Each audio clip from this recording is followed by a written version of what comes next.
I'm going to talk about investigation of the asylum because I don't know how many of you ever have investigated a former asylum or a former state hospital. I've had the opportunity to investigate a place called Camarillo State Hospital, which is only about 30 minutes from here. Yes. And my friends back there have been with me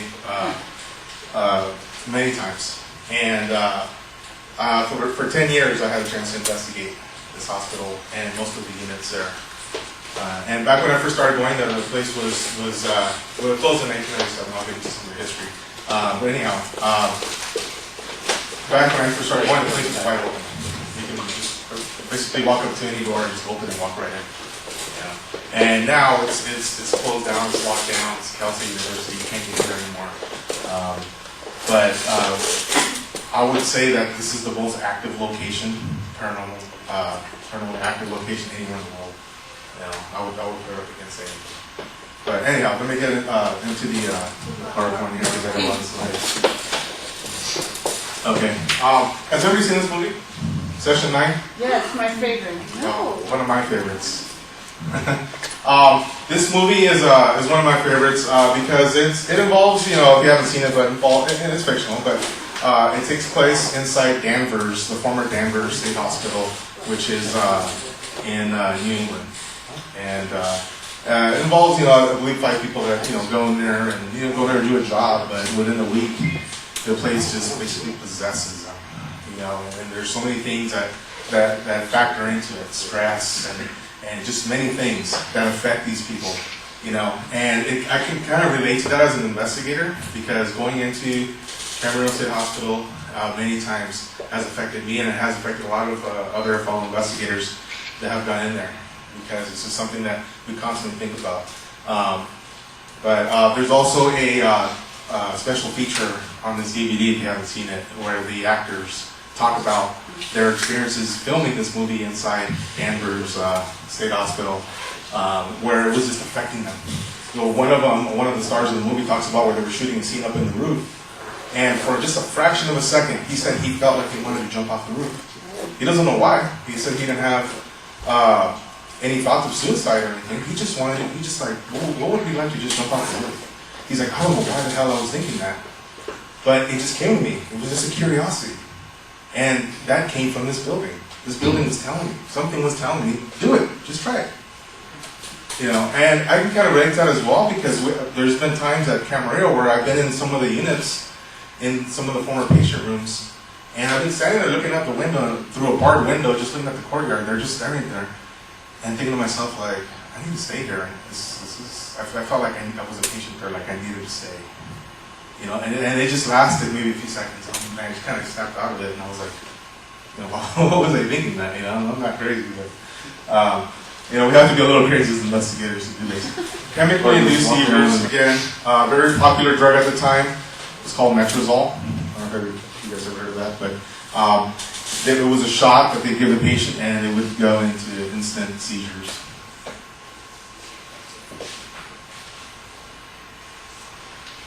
Okay, this was a Camarillo only type of injection. It was nicknamed the number 1. It was a cocktail mixture of thorazine, stelazine, hyoscine, or serentol. Either one of those two at the end. This was given to patients when they didn't want to deal with them, when they were too unruly, when, you know, they just didn't. The staff didn't want to be bothered by them, and they wanted to sedate them and keep them sedated for hours or days. They give them a shot of this, number 1. And this was really sad because it did kill some of the patients. There's a story that out of Camarillo happened, I believe, I want to say the 60s or 70s, not sure exactly the year, where they received a patient at Camarillo. He was intoxicated and he was high on barbiturates. And they didn't know this. So they restrained him to a wheelchair. They stuck him in a seclusion room at Camarillo, and they gave him a shot of the number 1. Well, a couple hours later, they came in and they found him dead. So that killed him, the number 1, along with what he was on. So they didn't even bother to check to see what his blood level was, if he was intoxicated, if he was high, anything like that. Gives you an idea of the type of of abuse that took place there. Here's another form of restraints here. You have restraints that were around the waist and held them down. And these were for the type of patients that were violent, or you'd see them here with a straitjacket as well.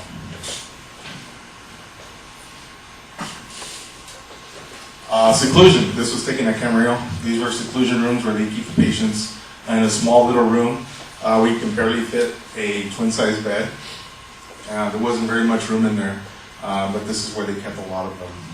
And this is actually one of the rooms where I told you the story where I was standing actually looking through the courtyard, and for that one instant I felt like I needed to stay. Like this was my home. I didn't want to leave. That really freaked me out.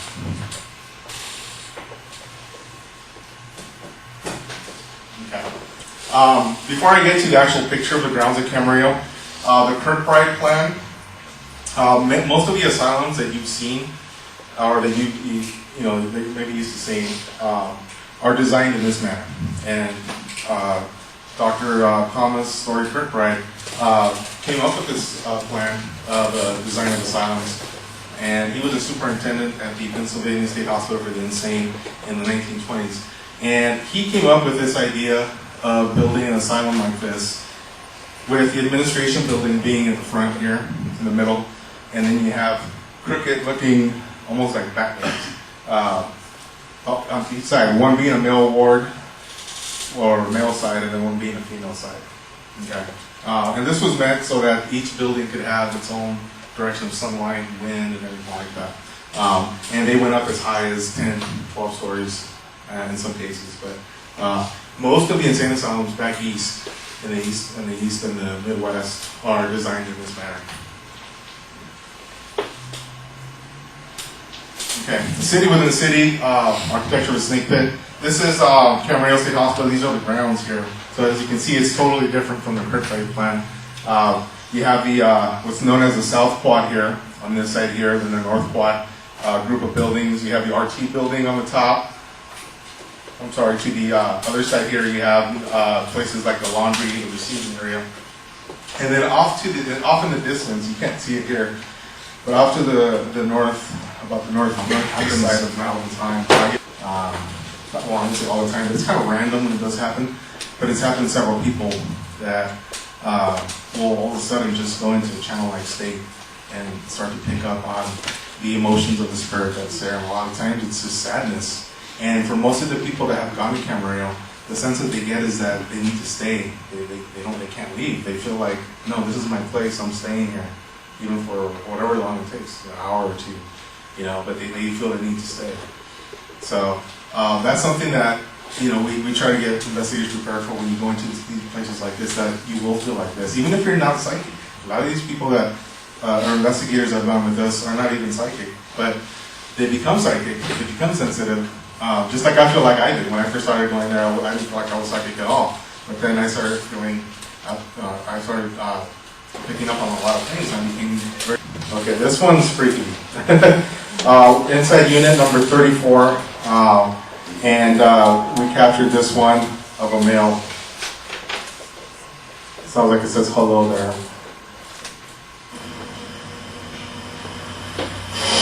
Examination room.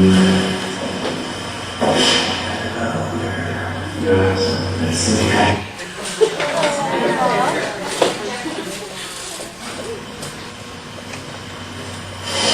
examination room. Yes, that's the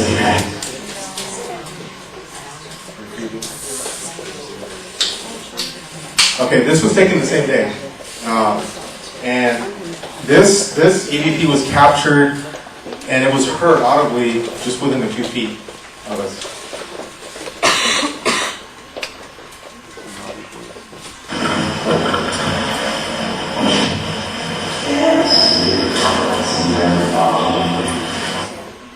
Sounds like it just says yes.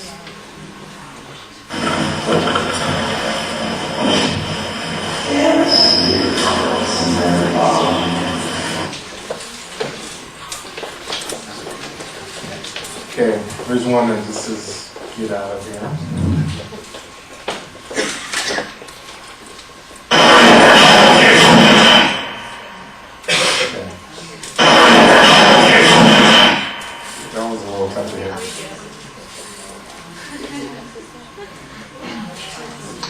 This was in the receiving and treatment building of Camarillo.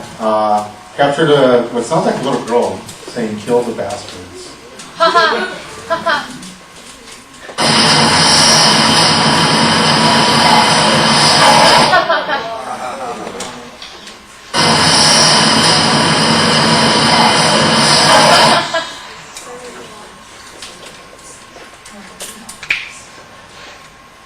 Alright, this one's a sad one here. It sounds like a young boy asking to help me now.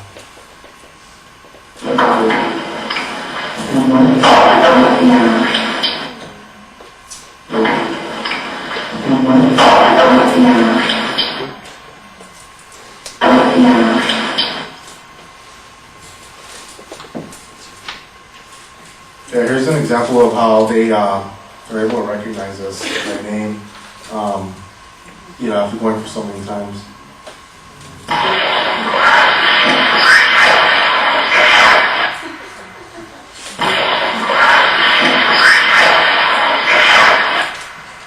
Like it was trying to call me to move. I'm not sure exactly what it's trying to say, but that's what it sounds like. If you hear something different, let me know.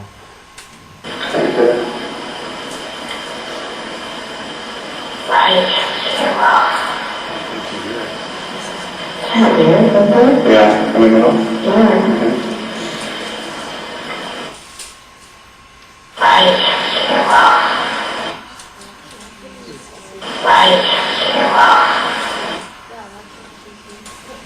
Go outside and get your bearings again, and either decide you want to come back in or just call it a night. Okay. And then the last thing is protection. Always have some sort of protection, whether it's a prayer or like I said, sage or some type of cleansing before you leave. Because personally, I don't feel like anything's ever followed me home, but you always want to protect yourself just in case. And that's it. Thank you. Start out with a little bit of history of how the paranormal got started. It wasn't with Jason and Grant. It wasn't with GAC and so forth. So what we're going to do is just go through some of the people that started out the pioneer of the paranormal. You basically need to know who these people are and why we're here. So we kind of put this up here for folks to see. I'm not going to read everything that's on this. And these are her words and these pretty good.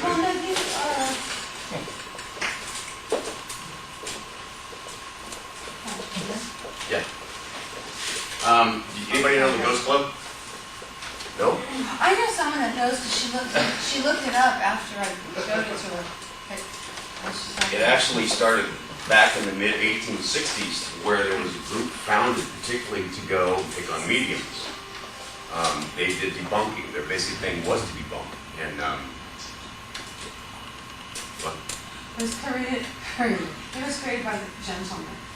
Yes. And the gentleman's club. So it's just important that it's not just like a plumber or the TV repairman. You had to be part of the gentleman's club. So like a professional, a doctor, a judge, a writer. Just want to come out with you and I think. All right. It was a selected group of folks in this organization, and they considered themselves gentlemen, high class doctors, lawyers, so on and so forth. It wasn't your average people, plumbers and stuff back then. They wanted to have that reputation to be able to have some kind of credibility when they did these experiments. And the explanation of gentlemen. I mean, it's a private organization. It's devoted to psychical research. And they were not only trying to disprove it, they were also trying to find answers, like we are. So it just didn't limit to ghosts and apparitions and stuff. It went on to many different things. So, and they basically started since 1860 to have one of them. So anybody, it's a good idea to look some of these folks up and start from there. So. ITC, you guys are familiar with ITC? Anybody do EVPs and stuff like that? That's considered ITC. So, and you guys heard some of the things back first recordings happened, that they were catching voices amongst trying to record the music. They were getting voices. The gentleman that was out getting bird songs and stuff, he captured it. Voices that were right in the middle of a field. I don't know where the fuck they came from, but so I mean, it's all the different devices: tape recorders, TV, radio, computers, telephones. I mean, it's answering machines. I know it's a lot, but that's what they started out with, was answering machines. So, and they were getting a lot of meaningful information from beyond it. They just didn't have the little snippets we get today. They were having full conversations with these people. And if you go and research, it's ITC worldwide. It's Mark Macy has all this information about these folks, and there are tons of recordings on there, the actual communications between Konstantin Rada and Jurgensen. Jurgensen first started out doing this type of ITC, and Rada went in and he heard it, he read part of his book, and he wanted to be a part of it. He was fascinated with it. And some say he had his own meaning behind it, that he needed to have his own answers. So they really got deep in, and Konstantin Rada invented what is called the spirit phone, this big box, hunky old box. Now we got these little things. But it was a great big box, and they were getting devoted to, they would have a mediumship there, they would have other noises going on as well. And they were picking up quite a bit of different things, including different languages, which they spoke to help. So a lot of people were trying to disprove these folks, but when you're getting multiple languages, it's like, okay, it raises questions. So they really had a following and a foundation to what they were doing. So, yeah, one night he was listening to a recording, and he believed he heard a number of voices. He played them over and over. He came to understand the voices were in multiple language: French, German, and some in what is that, Latin? Latvian. Yeah. Was the last voice on the recording of a woman saying, Vladimir Marguerite. It's French, obviously. Yes. Go to sleep, Margaret. Some believe that she had passed away, and he had a fascination with her, maybe even a relationship. So he wanted to continue contacting her. Part of the reason he wanted to get into this. We all have a reason. So he started researching different things into the voices, and the last 10 years of his life, exploring EVPs. And he really dug into that. He hit over 100,000 recordings. You almost got that. Strictly laboratory conditions too. They would have it in a small room, not a haunted location, and try to reach out to these different people that were the spirits of praying family members, loved ones. He was even contacting Jurgensen and spirit photography. He was taking he took a picture of himself, and he thought he captured a spirit. Well, he found out later that it was double exposed. Well, he took that to advantage of the time period, saying that all of a sudden he became a medium. He could capture friends and loved ones of other people and put them into the picture. He was making money with this, defrauding people. They actually So it was claimed. very famous, yeah. So it was claimed. His famous photo, especially, was of Abraham Lincoln with his mom. It was a very famous photo that he supposedly had captured. So that's what he's famous for here. So Her husband. That was her husband. Not his mom. The wife. Or the mom. Yeah. You said Mom. sister. Sister. Cousin. I can't remember. Another one was by W. Campbell in New Jersey. It's a very famous photo. They were actually having a funeral of the gentleman, and they went in to set up the camera and left it there for an hour exposure. And when they came back and checked it later, there was actually an image they recognized as him sitting in his own chair. Years later, Muller took his own photograph to only discover the image of a dead cousin. But here's the photograph they were talking about during the funeral. It was off of Russell Wallace. Right? No. No, it's Oh, there he is. Glory. What happened? So I mean, right here, and left it at that. If anybody was in there watching the tables today, there was a gentleman that actually was showing photos of supposedly a woman in a green dress. He thinks that's Pearl. So, what happened there? Did something take the identity of Pearl? that wanted to be recognized, that was not being recognized, and manifest into Pearl. Mediums picked up on her here. They identify her. People are capturing so-called photos of her.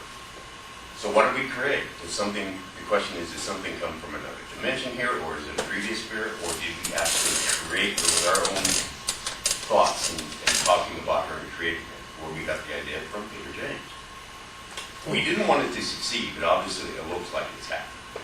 So that remains, that door is now open. You have to ask yourself, when you go into a place that has the known hauntings, are you feeding into it? Are you creating it even bigger and more? So, yes. With Jackie, at the premiere, I had long time, Jackie never existed. Right. But there was a spirit. So there are spirits there at the Queen here, there's no doubt. And it will be whatever you want it to Right, be. right. And there is no doubt, and that's I'm what we looking for a think. little girl singing on the bridges Right. with me. It's going to be. Yeah. And that's where we came across the idea with Peter James, is he was picking up on something, but he turned it into something he was feeling and turned and created it. And it just grows. And that's why we did this experiment. So, and now she's here. People are just meeting, like I said, mediums pick up on her, the photographs are happening, EVPs are happening. So, I mean, that's a big question. It's kind of disappointing because we didn't want that to happen. We didn't want to be able to create our own spirit, because that just slams the door in one direction. It's what we're experiencing fed into and created by ourselves. Is it real or what? So it was a little bit different. We tried to do different experiments like that, and yourself, your groups should try to do things like that. Try to see what you can come up with on your own research and your own findings. And about 2 weeks, she was constantly hearing noise throughout the This is 5 kitchen. days later.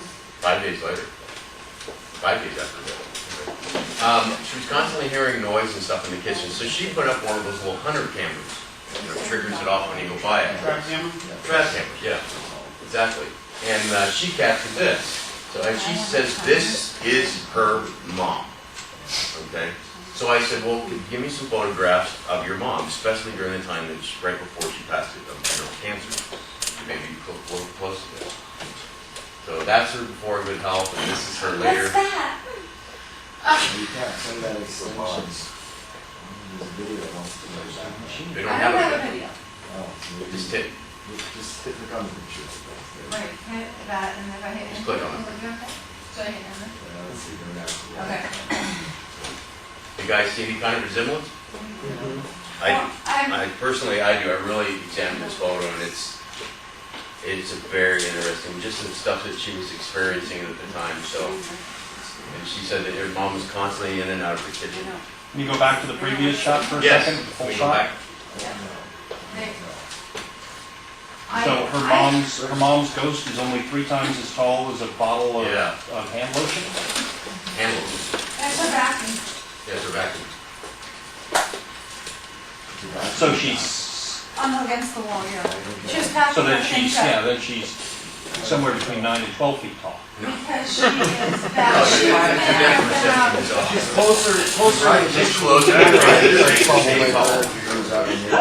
You can see the depth between her leg and the vacuum cleaner. Yeah. Most of them, it's like 7 tops in a group. It's a rather large place, so it's a controlled environment. Everybody works together, and to be able to catch an actual phenomenon that's going on in the location. I believe that's it, right? I've taken up enough of your time.